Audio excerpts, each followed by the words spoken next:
Hey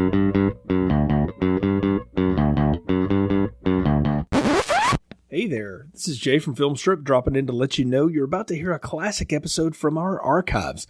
Some of these shows were produced before we called the show Filmstrip Podcast, before we used popcorn ratings, had the standard intro song from Frozen Lake 121, or really even knew what we were doing recording and editing the show.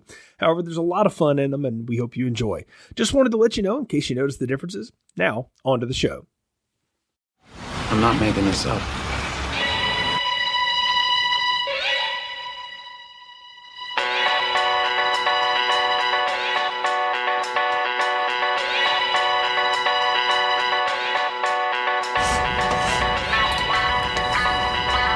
Welcome to Filmstrip and our review of the Bourne films. The Bourne Identity, The Bourne Supremacy, The Bourne Ultimatum, and 2012's The Bourne Legacy. Wait, all of them at the same time? You heard me. Our agents for the series are Nick. I'm gonna ask you some simple questions. You're gonna answer me honestly, or I swear to God I'm gonna kill you. And Jay. Oh, come on, folks. We caught a break here. Let's go. Please note that these files require a high level of listener clearance, and you will be privy to plot summaries and detailed discussions. Listener discretion is advised. Welcome to Filmstrip. I'm Jay. And I'm Nick. And this is our review of The Bourne Supremacy, starring Matt Damon, Joan Allen, Brian Cox, Julia Stiles, and Carl Urban. Directed by Paul Greengrass, released in 2004 on a budget of $75 million, made $214 million worldwide during its run, and this is the sequel they never thought would happen. Nobody went into the first one thinking they were going to do the whole string of Bourne novels or any of that. They weren't thinking franchise, but anything that makes $200 million at the box office is going to get sequelized. You can almost guarantee it today, right? Whether there were other books or not, and the fact that there were other things to draw from, they were going to go with that.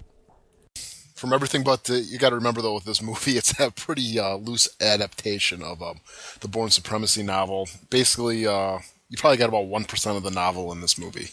Though, I'm okay with that in some ways. I don't know that you always have to transliterate stuff. Plus, my understanding, the Bourne novels are written like post-Vietnam, right? Oh, they're all cold. They're completely about the Cold War. Yeah. See, that's so hard to translate anyway. You might as well just do a different story. I think that's what the thought process was, because really the only way you could do the Bourne novel would be to do a period piece, and do like an 80s or 70s period piece. I kind of forget what year it takes place in, but you'd be stuck, doing a period piece for the movie. So I think they decided just to kind of update the story, take a little tidbits from here and there, and just go with it. And if you read the Bourne Supremacy, which is actually a really good book, probably the best one out of all of them, it's vastly different. The majority of the plot has to do with Treadstone or Langley, the CIA, I forget who it is. They basically kidnap Maria and blame it on somebody else that they want to get rid of, and then they they kidnap Maria, and then they blame it on somebody else who they want Bourne to kill.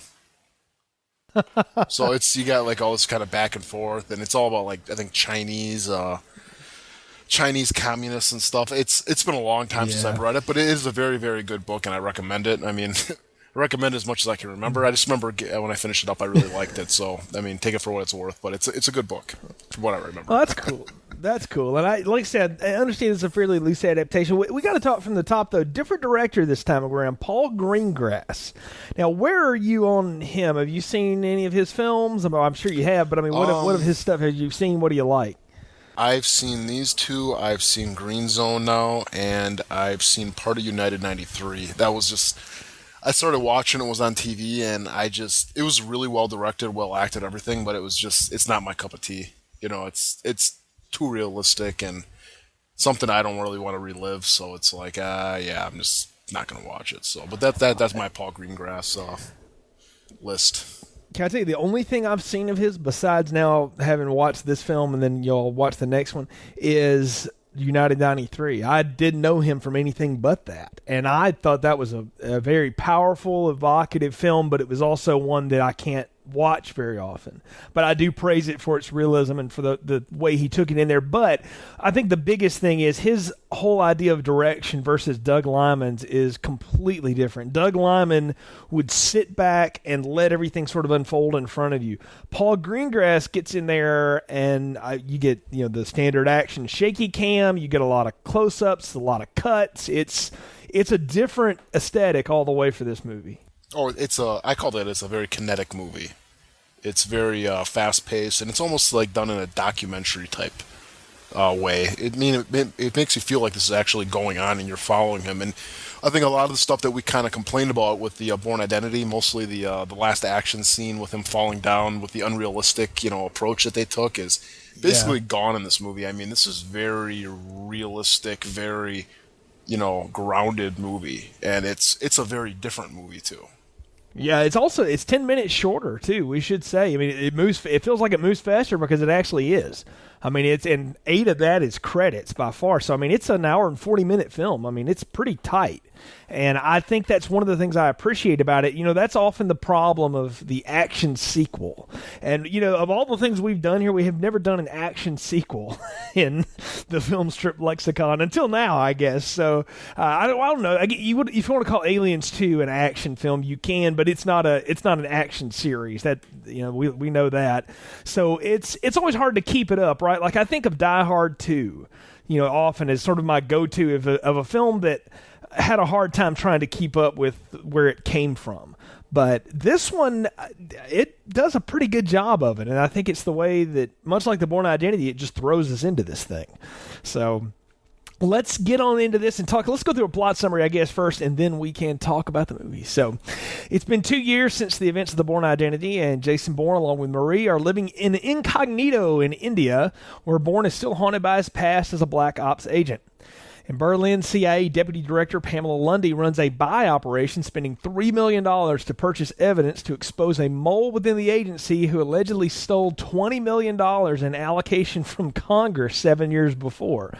Before Landy's operation can complete the transaction, Landy's operative can complete the transaction, a Russian FSB agent, is it Kirill? Is that how you say it?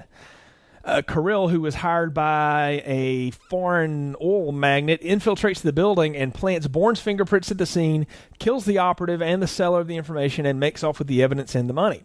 Kirill then goes to Goya to finish the job by assassinating Bourne. Bourne spots him and attempts to flee with Marie, but Kirill gives chase and shoots at the vehicle, kills Marie, and causes the Jeep to run off on the bridge into the river. Kirill leaves, believing Bourne to be dead, and of course seeking vengeance for Marie's death. Bourne departs for Italy.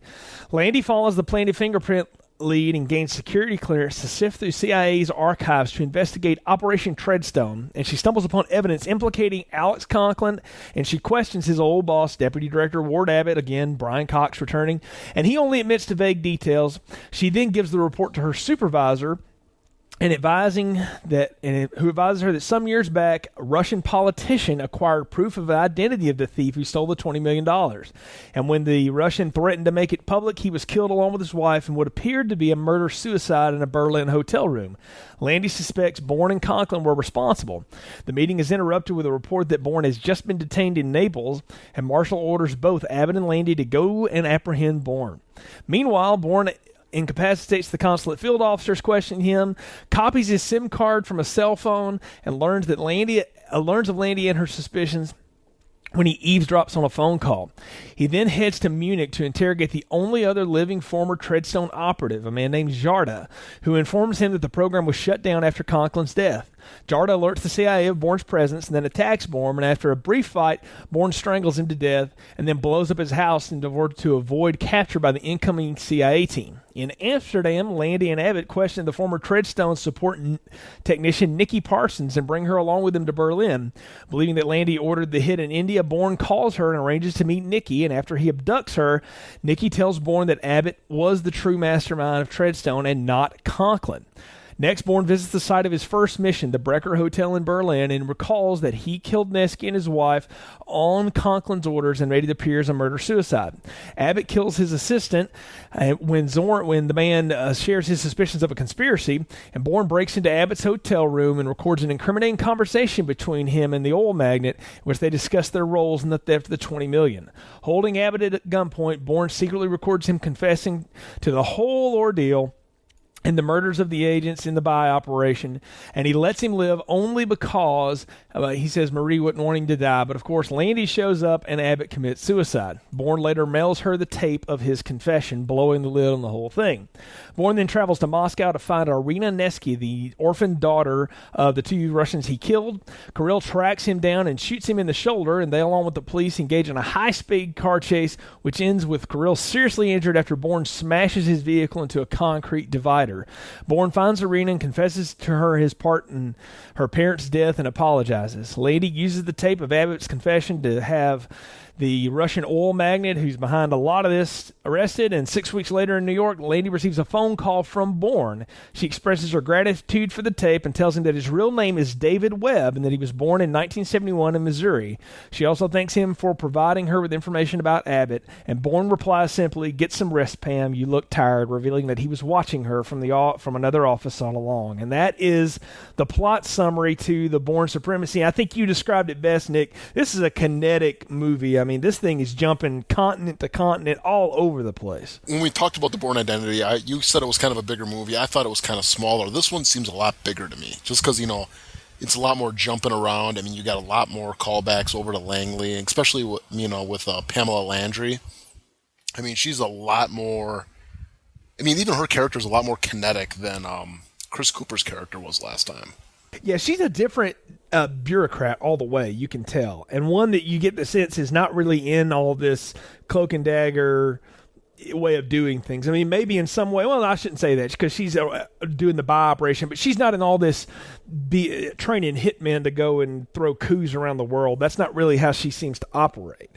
And she's a very cool customer, and I kind of like that. Cooper, Conklin, on the other hand, would lose his cool. And we saw that several times last time. Well, with Conklin, too, you knew he was a bad guy. I mean, halfway through the movie, you realize that he was kind of the bad guy, the guy who was pulling all the strings. But you don't get that with Pamela at all. I mean, you kind of figure she's a glass ceiling smashing woman. I mean, she's an authoritative woman, and I really like her character. I mean, even when she's like, if you want to go home, find Jason Bourne, the way she's talking to everybody, she's almost like a football coach. And not once do you ever get the vibe that she's really a bad guy. She's just someone doing her job, and she's doing everything by the book. She's not like Conklin or Abbott where they're going to do sneaky stuff. It's like everything she does, she'll write down on paper and, send it in to whoever her boss is, Can I tell you, I'm glad that they made the CIA, the government, I hate to use this word, but like a neutral party in this whole thing this time. And that you've got this Russian and this oil magnate, the Europeans basically, who are Bourne's enemies in this one. And he just has to go through and around the government to it, but the government's not the enemy this time. And I kind of like that because it's so easy to paint that, right? It's so easy to they're against him and that they're the bad guy and stuff. And I like the fact that they're more or less neutral in this. And it's mainly because Landy's involved and her steadying hand on this whole thing. And let's face it, she's in over her pay grade. I mean, she gets in to this because of information that gets dropped on her desk and this whole bomb investigation thing. I mean, she gets way in over her own head, but is able to swim with it nonetheless. And what's Abbott's first comment when she gets involved? "Oh, you want my job? You want me to be done?" It's like right away. It's like, yeah, this woman's coming in to take my job. But I never really got that feeling from her at all. I just got a feeling that it was, she got called in to do this, messy thing, and she's just going to do it by the books and get it done with. And I like the way that they're neutral because really that's the way they're supposed to be. I mean, they're not taking sides. It's what's going in and what's right and what's wrong, and they're going to go, and do it. And I really like this aspect in the movie. It's very realistic. It very much is. I agree. And it's, to her, $3 million is not something she's just willing to throw away. I mean, in the opening bit, when the buy operation's going down, she's still on the phone with like an oversight committee saying, hey, we got to do this or not. I got the guy 10 feet away, so she obviously takes that very seriously and is not willing to just write it off. as collateral damage. I mean, she's definitely going to go after it. And I appreciated that about her. I mean, she's somebody who takes her. I imagine you don't get to that position as a woman in that type of work by not taking your work incredibly seriously and dotting every I, crossing every T. So I liked her a lot. So let's start in the beginning of the film, though. We pick up with Bourne and Marie, who are living together. They're in India, and you still see him having these nightmares, these flashbacks about operations that he's done, and you can't sleep, and it's actually making him sick. He's got a fever and all kinds of stuff.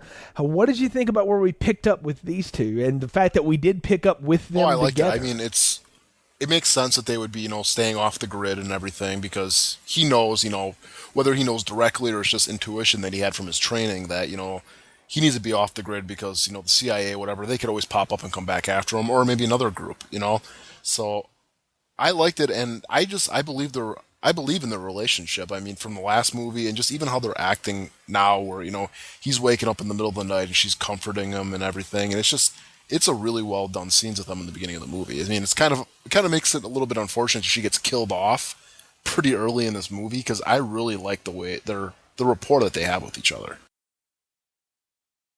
I do too. I think that was one of the things last time that we talked about. The casting there seemed really great with her, because Franca Potente is such a down-to-earth kind of real person, and the fact that she has gone along with him for this entire ride and has stuck this out with him for so long is a testament to how she really feels about him, and the fact that he completely trusts her in spite of everything that he knows and all that he's haunted by, and etc. And I do think it was interesting, though, that by the end of the last film, he was done with that old life. He didn't want to be that person anymore. That's what he said to Conklin, right? But he can't escape it. And that's kind of I think that's sort of the moral of the whole, or the crux of this whole second chapter here, is that Bourne cannot escape what he's done or who he is, and he's got to come to terms with it. He can't just drop it. And because everywhere he goes, there's always an opportunity for it to come flashing back to him. And but even with that, it's like she's completely supportive of him trying to figure out who he was. I mean, she has him writing in the diaries, reviewing them all, and just they're trying to piece it back together so he can overcome this, so they can overcome it together as a couple. And also, I get from her that she's really his moral compass. She's the reason why he's just he could very easily fall back into that game, I guess, from what I was gathering with him. That she was the one kind of keeping him on the straight and narrow, because, I mean, is that how you kind of figured it? That, he's still a weapon. I mean, he's still programmed to be like that. He's a trained killer. Yeah, after she dies, he says maybe 6 things the rest of the film. He turns into the Terminator after she dies. And so that's how easily he could slip back into it. I think you're exactly right. She is the embodiment for hope that he could have a, quote, normal life if he can ever just get through all of this. And he hangs on to that. And when she's gone, I mean, I'm serious. Matt Damon has very little to say the rest of this film. The dialogue is everybody else's. It's really that last bit with Landy on the phone that he has anything to say. And I think that's because, like I said, he turns into the Terminator. That's what I really like. Even when I go back and I rewatch The Bourne Identity, I just really always like the way that you see him become, and then you watch The Bourne Identity, and you can almost see it. It's like how he is in The Bourne Identity is all because of her. The reason he's talking is because of her. If she wasn't around, he would be very much like he is right now in the Bourne Supremacy. He would be in The Bourne Identity. He wouldn't. He'd just be a Terminator type machine. And like I said, I mean, I think it makes it all more impactful when Marie does die. I mean, when I first saw this movie, I was shocked. I was like, they just killed her off. I mean, what did you think about that when that happened?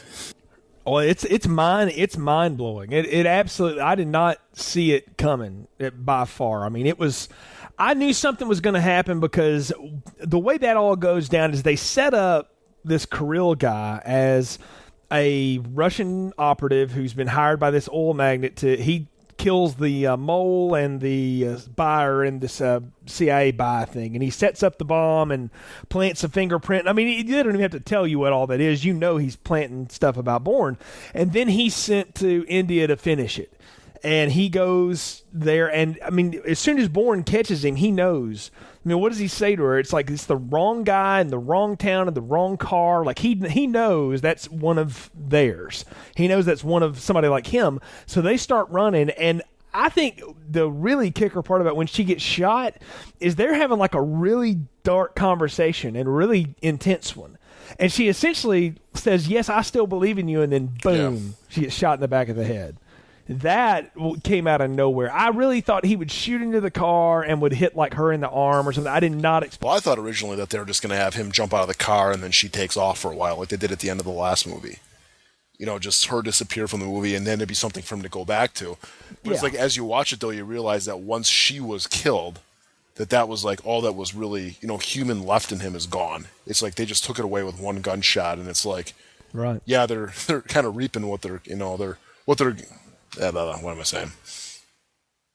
When they end up, they're reaping what they sow with her. I mean, it's with him. It's like they go after him. He told them to leave him alone because if they didn't leave him alone, he was gonna rain hell down on him. Well, yeah, I don't even know that they knew what this was going to do. Honestly, I think Kirill intended to kill him. Now, here's my question to you: did he miss Bourne? Did he miss Bourne and hit her, or did he intend to kill her? No, he thought it was going to be him because they switched seats. He was in the driver's seat and she was in the passenger seat, and then they switched right when they got to the bridge. Right. You know, he had that rifle and he just shot at the driver's side thing, and Bourne was in that. That's right. You're right. And I think I don't think he really gave a crap about her. His job was, you know, after he framed Bourne, was to go kill Bourne. So now there's no loose ends with it. It's like Bourne was there. Bourne stole the money. Bourne killed those guys. Now Bourne's dead. You know, it's case closed. And that was the whole point of the whole thing. Right.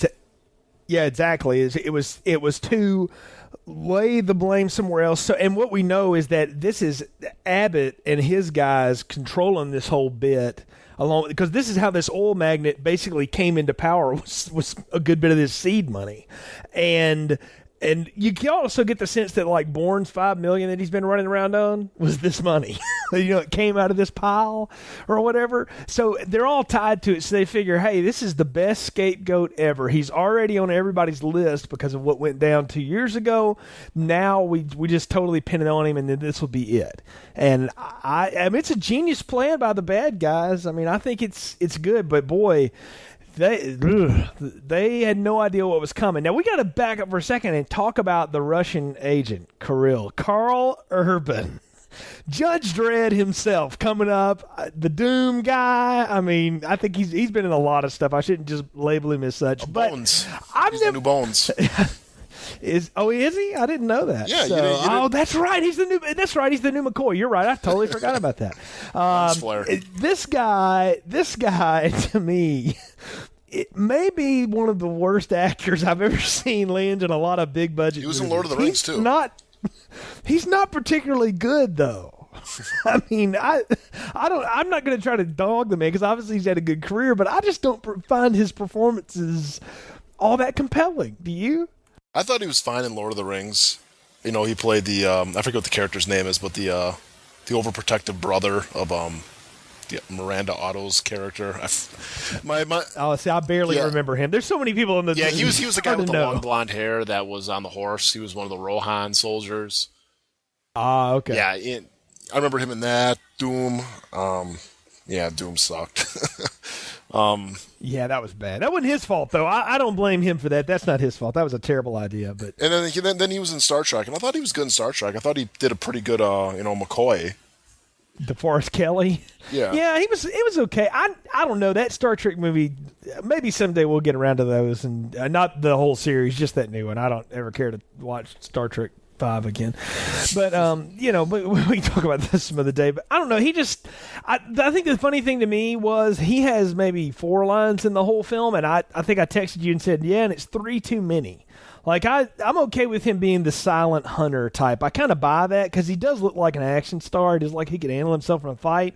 But I didn't never need him talking much. And thankfully, they didn't do much of that. I thought he was fine in here because he was just basically he's the flip side of the coin of, Bourne. He's the still part of it. I mean, he's still part of the obvious. I mean, well, no, I don't think he really is a part of the. I always took him as kind of like the Russian counterpart to the Treadstone Agency, and he's probably from what I gather too, is he's probably not part of the government anymore. After the fall of the USSR and everything, that he's probably just a rogue agent himself, and that maybe he was. Well, he's a freelancer for sure. I mean, that's I always took him. I always wrote a little backstory for him. I figured that he was like the Hitler Youth group, but he'd be like for the Russia guys. He was the Russian youth guys that were raised to be like these super soldiers and stuff. And after the fall of the USSR, that he kind of became a mercenary to the highest bidder, and that's what he kind of became in here. And like I said, he's the flip side of the coin to Bourne, where Bourne's like that, but he's trying to get away from that, where this guy's embracing it. And he's not as good as Bourne. I mean, none of these guys are as good as Bourne. But I liked his character. I thought he was evil, and I just liked it too. Even later in the movie, when you see him, that he's like, he's just a quiet guy. I mean, he's at a strip club or something. He's just sitting there, and he's just like, "Yeah, give me my money," Yeah, he's very much a methodical, emotionless guy. It's almost robotic in some ways, but he moves with grace and fluidity, which is kind of the neat thing of his performance, I think. And where Bourne is very kinetic, as you described, this guy kind of takes his time. I think he enjoys it. And yeah, I do too. I think this is a hunt to him. He likes the hunt, and he gets thrown back into this thing because he thought Bourne was dead and he had a month off, and the Russian oil magnate guy comes to get him and said, he lived. And he's like, okay. And so immediately he just starts putting his stuff together, and he's heading back out to go get Bourne. And I don't know. I bought him in this. I don't know that Carl Urban's a great actor or anything, but for this role, he was fine. And moreover, I thought the character was good. And I think we agree on that. Well, it's a formidable bad guy for him. I mean, last time Conklin was the main bad guy, where I think now it'd probably be him that's kind of the main bad guy. Whereas, like, the Bourne Identity, he really didn't have one guy that he's up against. There was a bunch of them, but they were like, kind of like the red shirts. They just kind of pop up, and then they fight, and then Bourne wins. Where this guy, you see him from the beginning, and you see him all the way to the end. And yeah, I like this character. I like having a bad guy you're with the whole time. I thought it was a real nice addition to this movie. Now, what about this middle bit here where we get into the investigation part? This is where Landy follows that planted fingerprint, and it leads her into Treadstone, because once they do the type on the print, and they start running it through the database, it comes up like, got to have security. So she knows that, okay, this is probably one of ours. And how did this happen? So she stumbles upon all that evidence. How'd you like the way all that laid out, and how she essentially worked her way up the chain to learning about the whole Russian politician and the assassination and all that stuff? I liked it a lot because it made sense, because it was supposed to be found out by her. It wasn't like she really did any real detective work for it. It was purposely laid out so she would find it, so she would find out it's Bourne, and then hopefully it would lead to her finding out that Bourne's dead. And I liked it too, even when they're showing that one agent showing Abbott about the fingerprints and how it doesn't really make sense. It's like, Bourne's a professional. He wouldn't put a charge on this one because this one does nothing.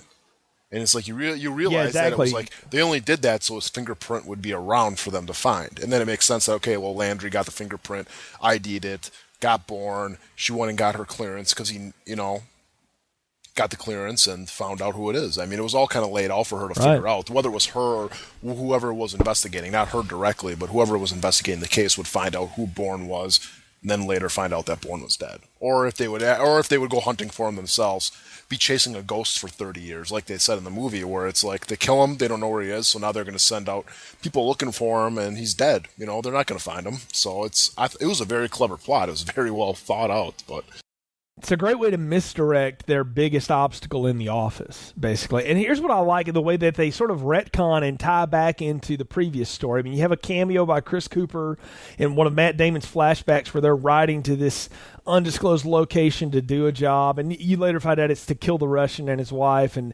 it's like Conklin said last time, I send you in because you make it look like nobody else could have done it but them, and it doesn't look like us. And you get where he gets that training from now.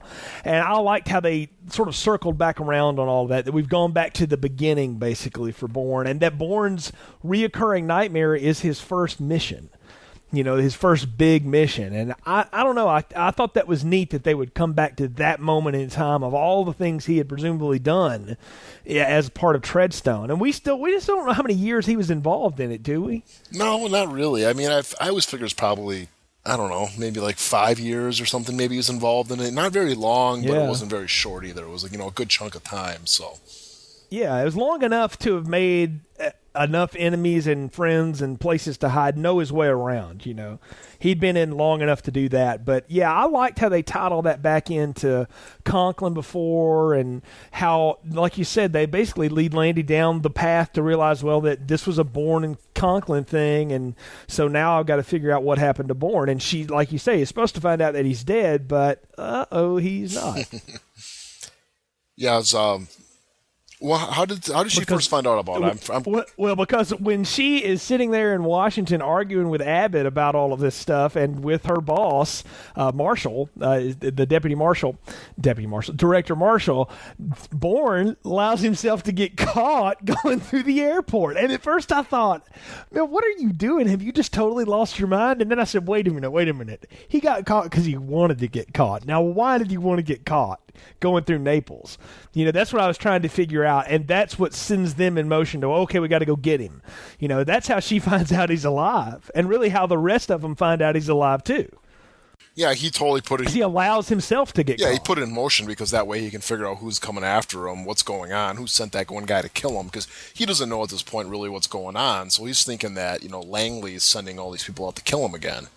So, but he wants to figure out, you know, he's going to take the fight to them this time. So comes in, gets caught, waits for them to contact him, then beats the crap out of the guy and basically takes off with their information so he can figure out what's going on.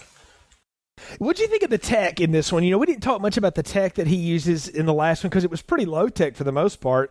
But in this one, like, he's got a little machine that copies a SIM card on a cell phone and allows him to listen in on a phone call and all this stuff. I mean, he's loaded for bear with his gear this time, and I kind of liked it. It's sort of the evolution of the Bond series. You know, the further those got along at the beginning, the cooler the technology got. I kind of like that Bourne had that stash in his footlocker or something. You know, I figured it's probably stuff that he bought after this whole thing happened. I mean, the guy's got a lot of money, and he's not stupid. He's not going to sit there and believe nothing. I figured this is all stuff that he kind of bought on the black market. And he would know where to go get it. You're right. So, I don't know. I thought it was cool. I mean, I dug it, and I like the fact that that's how he is basically tipped off into who he can trust. And I think there's something in there, because I watched this twice, Nick, and there's something when he listens to that phone call with Landy and things, he gets this look on his face, and I don't know if it's intentional or if I'm just reading it in there or not, but I kind of get this sense that, like, that's the moment he starts to trust her, and he knows, well, I can trust her. I can't trust any of these other people, but I can trust her, because it seems to me that he operates on the assumption that Landy is going to work with him. I think it's somewhere down the line. Be brought in. She doesn't want him killed, because all in the last movie they wanted him killed. They never wanted to bring him in. They wanted him dead on the street. And this, you know, she's trying to bring him in. So obviously there's got to be a reason why she's bringing him in, and that's to question him. So obviously she doesn't really know what's going on, and she's not involved in that stuff. Otherwise she would basically, you know, want the guy dead. And I think that's kind of how he's putting it together, where it's, you know, she's not the bad guy. Because if she was the bad guy, she wouldn't be talking to this guy right now. Exactly. And then that's the part where he goes to Germany and finds the only other living Treadstone operative that he knows about, Jarda. And they, you know, have a little... I like their fight. I don't know if you thought about it. I like their close quarters combat, hand-to-hand fight. It was shot differently this time than maybe that last one in the hotel that we saw, but I liked it just the same. I thought it was more of Bourne being resourceful, because eventually he just chokes him out with the telephone. I liked it a lot. I love the whole interaction between them, because, you know, Bourne's memory's kind of coming back, and that's how he found him. Because if you look at the flashbacks, it's him and, you know, Conklin in the car.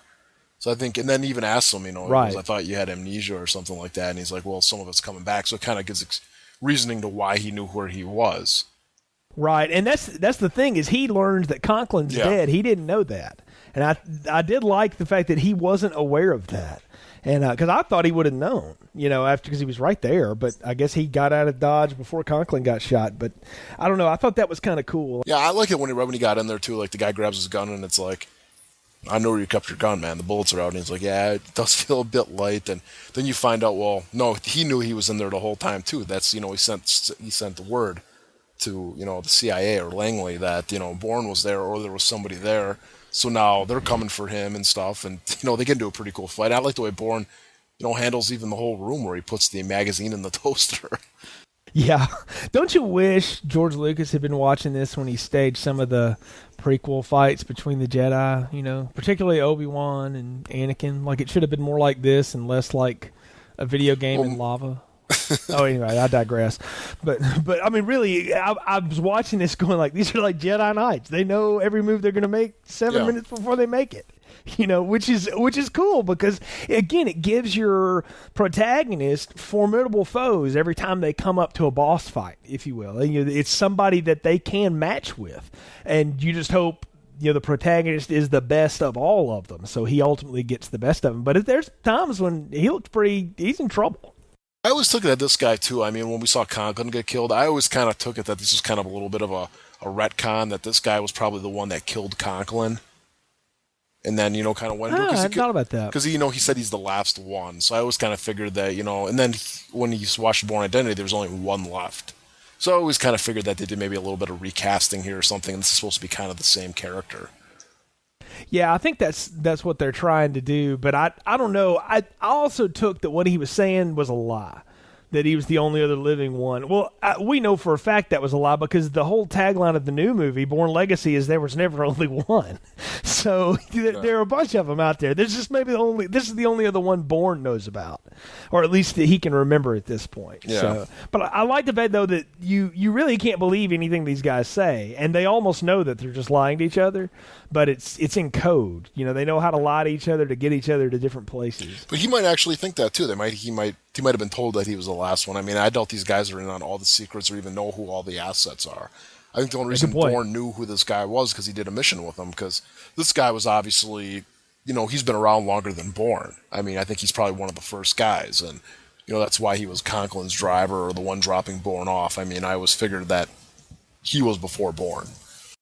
Yeah, good point. So, well, we go over to the Netherlands now, and Landy and Abbott are there to meet up with Nikki Parsons, Julia Stiles, the former tech from the Paris safe house, and they want to bring her along with them to Berlin because she knew Bourne, and when they finally get her nearby, Bourne finds out she's there and wants her to come there, and I love how he abducts her. Because it is so fierce, and that whole speech he gives her when he's walking her to the subway is terrifying. Definitely. I mean, he's just telling her, he's like, I'm going to kill you. I swear to God, I'm going to kill you if you lie to me.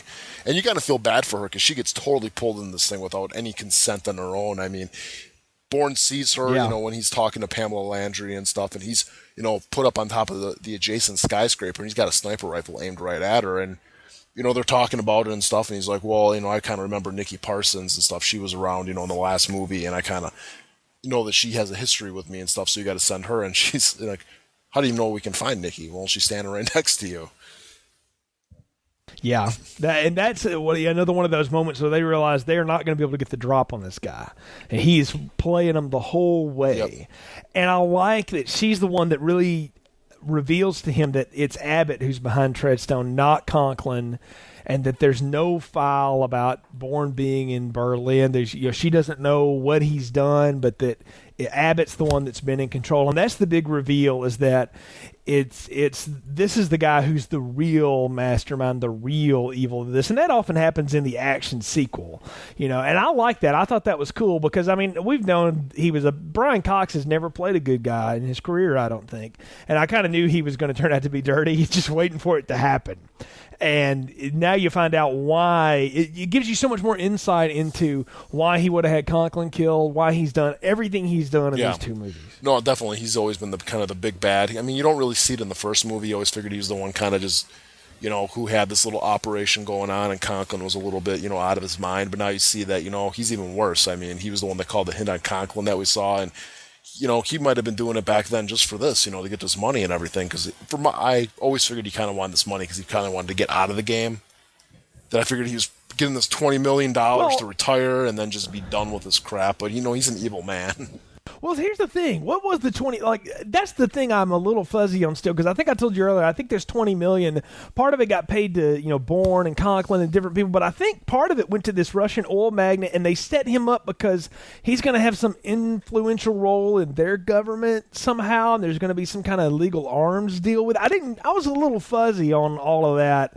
And again, it would probably take another watch for me to get it. But did you pick up on what the whole bit about the $20 million was and why they stole $20 figured million? it was just they were stealing it just to steal it. It's $20 million. He Okay. wanted the money. Yeah, I mean, Abbott's a pretty old man. I mean, it looked like he's probably pushing 70, and I figured that this was kind of like his little retirement fund that he had put aside and everything, and now he wanted it.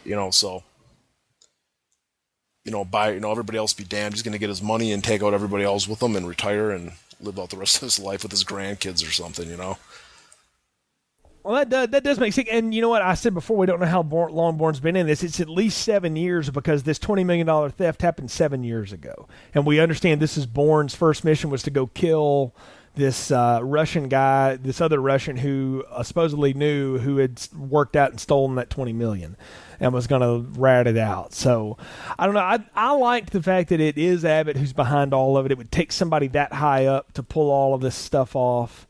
And that in the end, he is, he's revealed to be exactly as evil as he is because he kills his, underling who's showing him that I think this is a conspiracy. There's no way Bourne would have left his fingerprint here. This is a bogus bomb, etc. And that he really incriminates himself, and he doesn't realize that Bourne's got him. And then I love that showdown with him and Bourne in his hotel room when Bourne's got the gun on him and he's just spilling his guts. Yeah, he gets the gun right to his head, and then he doesn't kill him because he figures that Maria wouldn't want him, or I keep calling her Maria. Marie wouldn't want him dead, and doesn't matter anyways. He ends up taking his own life, which was pretty much his only way out at that time. Yeah, either that or go to prison, and I mean that was not something that guy was ever willing to do. You could tell, so he takes himself out. But I like how Bourne's got the goods, and he gets it to Landy just by mailing it to her, so he can clear himself and implicate Treadstone and bury it once and for all. And he basically burns the whole thing down. And that's the cool part, but we're not done because we didn't really talk about the car chase in the last movie because I told you we really wanted to save the car chase talk for this one because this last third of this movie, a chunk of it is a car chase in Moscow with Kirill tracking down Bourne, and this is a violent, very frenetic car chase. Oh, definitely. I don't know what your feelings are, but I like the car chase. I liked all these car chases in all these movies. I mean, even the first one needs a car chase in a Mini. I mean, who would have thought that? Not even like a new Mini like in the Italian Job. It's like some old like 1970s Mini that Marie had, and he. Oh yeah, it's a. And busted, it's just, I think yeah. it kind of showed him in the first movie how badass he was. That he's going to take out everybody else, and he's in this old ass car. He looks at the map and he memorizes it and he goes. And I like this one too because it's like, again, you got the big bad guy going after him, and it's violent. I mean, especially the end when he gets that guy up on the concrete divider and just smashes the hell out of it, and you see him and he's just all bloodied and everything, and it's awesome. I thought. Are we supposed to believe he's dead at that point? Even if he's not dead, he's not going to survive or he's done. I mean, I think it was... Yeah, I mean, Bourne doesn't shoot him, so that's what makes me think, like, okay, he's dead, so no reason to shoot him. Yeah, he looked like he was having a little trouble breathing at the end right there. He was smashed up pretty good. Well, after that wreck, who could blame him? I mean, it is one of the best looking car crashes I've seen. Here's another thing I like about it, Nick, and I don't know how much of it they doctored up with CGI. I'm sure there's pieces of it here and there, but it's a big practical effect. I'm a sucker for good big practical effects like that. And Christopher Nolan does these things in his films, and there's other people that do it too. But Greengrass is known for this in some of his stuff. His big practical effects are always so cool, and I love the fact that this is all taking place. Sure, it's on a set or whatever, or it's something that they built or some old abandoned subway or something, but it looks amazing to see real pieces of metal and concrete flying around while these guys basically demolition derby each other up and down the highway. And I like how Bourne gets hurt. I mean, he gets shot in the shoulder, so he doesn't walk out of this thing unscathed. I mean, he's that's another thing that makes him unique. Bond never gets shot. I mean, he gets beat up sometimes, but he never gets shot. Arnold can get shot. Arnold can survive a nuclear blast from the Predator, and he's still fine. This guy gets shot, and you can tell he's hurt. I mean, he's really hurt. Yeah, I like it too when he's walking around with the gunshot wound. What's he do? He runs into the liquor store, grabs a bottle of vodka, and he's pouring it on the wound. Exactly. I mean, hardcore all the way. And then what about his rendezvous with the orphan daughter of the two people he killed? And that, I mean, it's a really slow, methodical conversation where he basically tells her No, they didn't die. They didn't kill each other. Everything been told's a lie. I killed him because it was part of my job. Changes things, doesn't it? I mean, it was just so... It was cold. And I don't know what he was getting out of that. If it was the catharsis of telling her that or what. I think it was everything. I think it was... she's in no position to do anything to him. I think he wanted to tell her just to kind of help out his memory, to help him out, even to help her out, because she doesn't know her backstory. I mean, she's living this lie right now. She doesn't have any idea what went on in her past, and I think he kind of can relate to that because he doesn't know what went on in his past. And just for someone to come out and tell her, it's like, this is what happened, this is why this happened, this is the reason you are the way you are right now. And I think a lot of it was just kind of soul finding for Bourne in a way, something he had to do. I think something that he even thought Marie would want him to do. Well, can I tell you this? The first time I watched this, and they show the close up of this girl walking, I thought, is that Marie? Did she survive? Has this been a ruse the whole time? And it's only after a minute or two you realize, no, it's not. But I thought for a minute, oh, wow, what a double cross if that's the case. But, of course, it's not. But I think you're right. I think, I said before, Damon or Bourne really doesn't have anything to say the rest of the film. Until the longest talking he does is to Parsons when he's basically pointing guns at her and telling her he's going to kill her. And then now. And it's at this moment that he sort of becomes the person he was at the beginning of the movie. Again, he sort of shuts down the Terminator and starts to try to be whoever he is. He's trying to be human again. And I liked that, and that this was his cathartic way of going through that process to rehumanize himself and to get ready to try to move on with his life. Even like when he's telling her, he's just, he's telling her very cold and stuff, but he's telling her to her matter of fact. I mean, he really can't apologize. It's not like he feels bad about her or something. That was his job at the time. So it's just like, he's just telling her, it's like, this is what happened. I'm sorry, whether or not he's sorry. I mean, I kind of think maybe he is sorry, but it's not like he's taking it personally or whatever. He's just kind of sorry that this is what I was. And, just right. Hopefully for her to get on with her life and to quit living a lie and stuff like that and thinking that it's her mom killed him. I mean, what a terrible thing to live with all those years, is thinking that your mom killed your dad and then killed herself and, finally sets her straight and stuff, and she's going to be able to move on with her life too. Yeah, that's a good point, is that he doesn't want her to be in the same boat he's in, which is having to live a life that's not really hers. And I like that. And then we get the final coda, which is the 6 weeks later in New York, and Landy gets a phone call from him, and they exchange the little pleasantries. And I did think it was odd that she laid that name and that birth date out on him, and I thought, is she really trying to keep him on the phone, or is she giving him code, or what? I don't know, but I love his ending bit, is that he reveals to her he's back in New York. And that's the first time we've seen him in the States in real time, in the movie's real time. And I liked how that ended. Yeah, definitely. I like his little tricks like that, where it's like playing these little location games and always just showing that he's one up on you, even when it's not even serious like this, where he's just kind of being a little bit playful with her, where it's like, yeah, get some sleep, you look tired and stuff, and the look she gives. The last one ended on this big upbeat moment, and then they kick the Moby song, which is cool, but I thought this was a much better ending, and then they kick into that Extreme Ways song, and it just, there's something about it, like, if I had seen this in a theater, I'd have been like, roll the third one now. Because that's immediately what I did after I watched this. I was like, got to see the third one, got to see it now. Squeezed it in as quick as I could because I wanted to know what happened next, dude. This is how, if you're going to do a cliffhanger and leave it going, this is how you do it. And I knew then, I was like, okay, they obviously went into this going, if we make another hit, we're doing another one. And I think they were ready to roll on it from the end of this, and I was really surprised how fast this blew by. Yeah, definitely. I think they always had an idea for a sequel, whether or not it would happen. I mean, kind of at the end of the movie, he gets his real name and stuff like that, and he's back in the States. So if they did end it here, I mean, it would be fine if they did. But me, after seeing it, it's like, well, they did the Bourne Identity, the Bourne Supremacy. Well, they got to do the Bourne Ultimatum next, so it got me all excited to see the next one.